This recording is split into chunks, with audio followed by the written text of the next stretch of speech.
Nah, pemirsa, ini sedang ramai di media sosial ya, istilah jam koma Gen Z. Apa itu jam koma? Merujuk pada kondisi individu dari kalangan Gen Z yang mengalami kelelahan kognitif akibat kesibukan sehari-hari.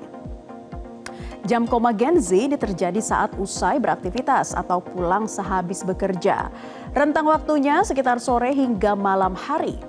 Kaum Gen Z yang terkena jam koma biasanya terlihat lelah, lesu, gak fokus hingga hilang konsentrasi akibat kelelahan kognitif. Nah, kognitif sendiri berkaitan dengan kemampuan seseorang dalam belajar, mengingat, dan memecahkan suatu masalah. Kelelahan kognitif menurut psikolog klinis Dr. Lori Lawrence, menurunnya kemampuan berpikir efektif dan juga mempertahankan fokus. Penyebabnya bermacam-macam, dari stres dan juga kurang tidur. Gejalanya sering melakukan kesalahan, tidak bergairah hingga sulit fokus. Nah, sudah bisa dipastikan, segala pekerjaan yang diberikan tidak akan bisa diselesaikan seperti yang diharapkan jika Gen Z sering dilanda jam koma.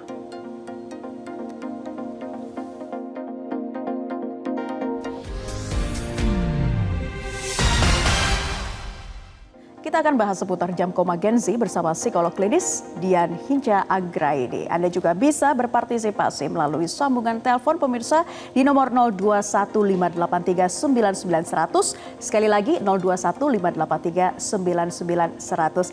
Langsung saja kita tanyakan kepada Mbak Dian. Selamat pagi, Mbak Dian. Selamat pagi, Mbak Naila. Terima kasih ya sudah bergabung di Selamat Pagi Indonesia. Tadi kita melihat fenomena jam koma yang katanya cenderung dialami oleh Gen Z. Nah, psikolog klinis Dr. Lori Lawrence dikutip dari Medical News Today juga mengatakan bahwa kemampuan menurunnya berpikir secara efektif dan juga hilang fokus. Nah, itu disebut dengan istilah kemampuan menurunnya kognitif dari jam koma itu tadi.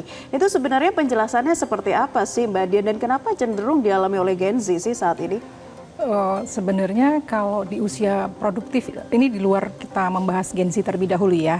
Kita semua yang dalam usia produktif itu sebenarnya ketika kita sudah, tadi kalau disebutkan jam koma setelah beraktivitas di sore hingga ke malam hari, ini sebenarnya sesuatu hal yang alamiah. Karena setiap kita pasti setelah mencurahkan segala tenaga gitu ya, pikiran itu membuat kita pasti bahasanya exhausted atau kehabisan energi, dan itu sesuatu yang wajar.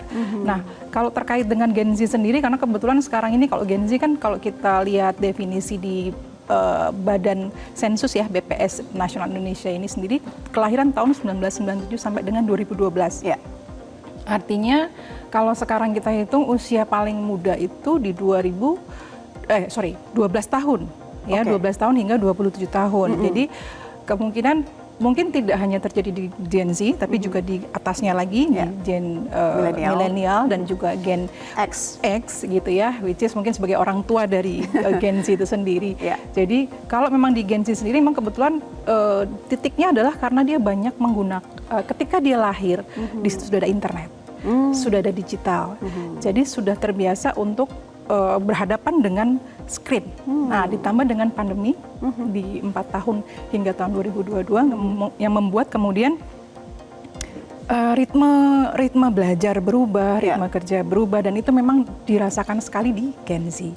Terutama ketika mungkin pembelajaran juga harus, jadi screen time-nya bertambah. Sementara kalau berdasarkan pengalaman atau penelitian yang ada, dengan makin banyak screen time sebenarnya tingkat prestasi akademik yang berarti berkaitan dengan fungsi kognitif itu jadi menurun.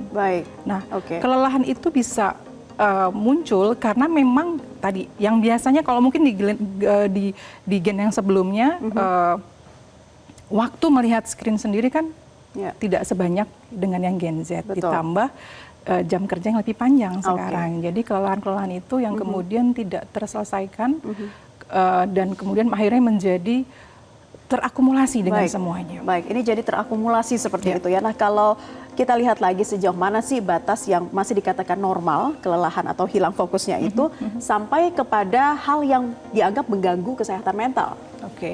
Pada dasarnya kita semua mengalami ya, tapi batasnya sampai pada saat yang mana? Ketika kita mulai, artinya berarti kita harus melakukan sesuatu nih terhadap diri kita. Kalau kita kayak bahwa kelelahan tadi, mental fatigue atau mungkin cognitive fatigue ini sendiri membuat kita tidak bisa melakukan fungsi-fungsi kita.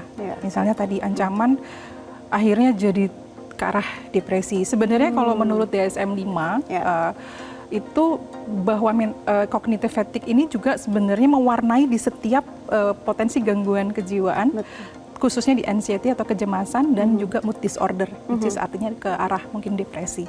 Jadi kalau itu sudah mulai mengganggu, artinya mempengaruhi motivasi kita, tidak ingin mengerjakan sesuatu, malas, ya akhirnya tidak bekerja atau tidak sekolah, yaitu harus berhati-hati. Seperti simptom yang berulang, seperti kurang tidur, nafsu makan yang juga berubah begitu ya, mungkin juga kelelahan yang tidak bisa ditoleransi lagi sehingga tidak mau bersosialisasi dengan teman-teman di luar, itu juga bisa menjadi satu tanda-tanda yang perlu diwaspadai. Ya, dan memang hampir seperti itu juga gejala-gejala yang muncul di beberapa permasalahan kejiwaan juga. Jadi memang. Nah, artinya kalau sudah dalam taraf jam koma seperti ini, apa yang perlu diwaspadai dan cara mengatasinya harusnya seperti apa, Mbak Dian? Kembali tadi fungsi keseharian seperti apa? Misalnya tadi sebagai seorang karyawan, apakah kemudian jadi sering terlambat, atau mungkin ketika bekerja sering deadline-nya terlewatkan, kemudian juga ketika harus menangani stres yang memang stres itu kita alami juga, itu tidak dengan mudah menyelesaikan masalah-masalah seperti itu.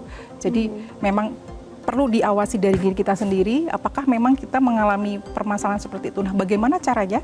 Tentunya kita sebenarnya banyak hal yang bisa kita lakukan, terutama bagaimana kita menyeimbangkan kualitas hidup kita. Dulu kerja hampir kita jam 5 sore pulang tidak lagi membuka gadget. Sekarang ada kecenderungan setiap itu tuh karena takut mungkin FOMO juga ya, kita harus update apa yang terjadi walaupun harus bekerja di rumah, tapi itu sepertinya harus kita atur supaya work and life balance kita seimbang juga. Pentingnya work life balance dalam kehidupan sehari-hari, apalagi aktivitas bekerja, kemudian juga diikuti dengan media internet, apalagi setelah pulang scroll media sosial yang sekarang terasa 3 jam. Ya, kurang tidur karena akhirnya sampai malam. Nah, itu tuh Mbak Dian, gimana sih yang harus benar-benar ditekankan, disampaikan, bukan hanya Gen Z dan juga generasi sebelumnya, ini juga kecenderungannya saat ini juga beralih kepada media online seperti itu. Nah, apa yang mungkin ingin disampaikan, batasan-batasan apa yang harus ditaati oleh kita bersama sehingga kita bisa tetap menjaga kondisi kesehatan mental kita? Mau nggak mau kita harus strict terhadap waktu untuk diri kita, healing mungkin dengan berrelaksasi, beristirahat. Artinya seperti ini, misalnya kita pergi nih keluar kota, kita harus disiplin. Kalau kita mau menikmati air, kita menikmati air, bukan selfie lagi. Jadi which is habis itu upload, habis itu melihat komen dari yang ada di situ gitu kan. Jadi ya apa gunanya gitu. Jadi benar-benar kita bagaimana menikmati waktu kita 10 menit, 15 menit, bahkan ketika kita bekerja kita break sebentar, benar-benar free of informasi, karena memang begitu banyak informasi yang masuk ya belakangan ini setelah ada internet tadi, dan yang membuat juga makin capek ya, terlalu banyak harus diproses. Penting untuk bisa kita sadari bersama ya gejala-gejala tersebut dan membatasi diri kita untuk tidak terlalu fokus pada hal-hal yang memberatkan pikiran kognitif kita. Nah, kita sudah ada penelpon ini ya Mbak Dian. Siap. Ada dari Bogor ya, Tisa dari Bogor. Selamat pagi Mbak Tisa. Pagi. Ya Mbak Tisa, silakan ingin disampaikan ke psikolog klinis kita Mbak Dian. Ibu tadi sempat bilang ada batas normal dan batas wajar dari jam kosong tadi itu yang capek itu. Nah, batas wajar itu yang seperti apa ya? Soalnya aku takut karena ciri-ciri yang disebutin itu terjadi sama diri aku, tapi aku takut ini tuh terlalu parah dan malah harusnya dapat dikonsultasikan ke psikolog atau pokoknya ya ke psikolog gitu. Ya. Baik, Mbak Aisyah ini merasa sudah mengganggu sekali gejala-gejala yang dirasakan? Lumayan kalau pulang dari kantor itu kadang-kadang pulang merasa capek banget, terus berinteraksi. Baik, kita sudah menangkap pertanyaannya. Terima kasih Mbak Aisyah dari Bogor. Mbak Dian silakan. Baik, halo Mbak Aisyah. Baik, kalau memang sudah merasa seperti itu mungkin perlu dicek kembali. Artinya apakah juga kemudian mempengaruhi aspek lain, misalnya kalau misalnya ada keluarga di rumah, kita jadi cenderung rendah nggak dalam kestabilan emosional kita. Artinya apakah kita kemudian gampang cranky gitu ya, gampang marah. Kemudian juga nafsu makan kita seperti apa, jam tidur kita seperti apa. Kalau memang sudah kemudian kurang tidur, artinya tidur tidak mesti sebenarnya harus 8 jam sih, tapi kualitasnya ini yang mau kita kejar. Kalau memang terbangun-bangun atau kurang tidur, mau tidak mau memang kita harus cek diri kita. Kalau memang seperti itu, ada baiknya mungkin menghubungi profesional ya. Bisa, kalau di Bogor mungkin bisa menghubungi ke psikiater atau mungkin ke psikolog terdekat ya, untuk bisa mendapatkan arahan yang lebih detail. Baik, jadi kalau dirasakan memang sudah benar-benar sangat mengganggu, jangan takut, jangan khawatir untuk segera menghubungi profesional ya, psikolog atau psikiater untuk bisa berkonsultasi lebih lanjut. Artinya ini jangan dibiarkan ya Mbak Dian ya. Untuk mencegah hal yang lebih jauh lagi, termasuk depresi dan gangguan kesehatan mental lainnya. Yang lain. Betul. Terima kasih Mbak Dian Hinsya Anggraini, psikolog klinis kita, sudah bergabung di kesempatan Selamat Pagi Indonesia. Tentunya ini sangat mencerahkan dan juga semoga bermanfaat bagi masyarakat di rumah. Jelajahi cara baru mendapatkan informasi. Download Metro TV Extend sekarang.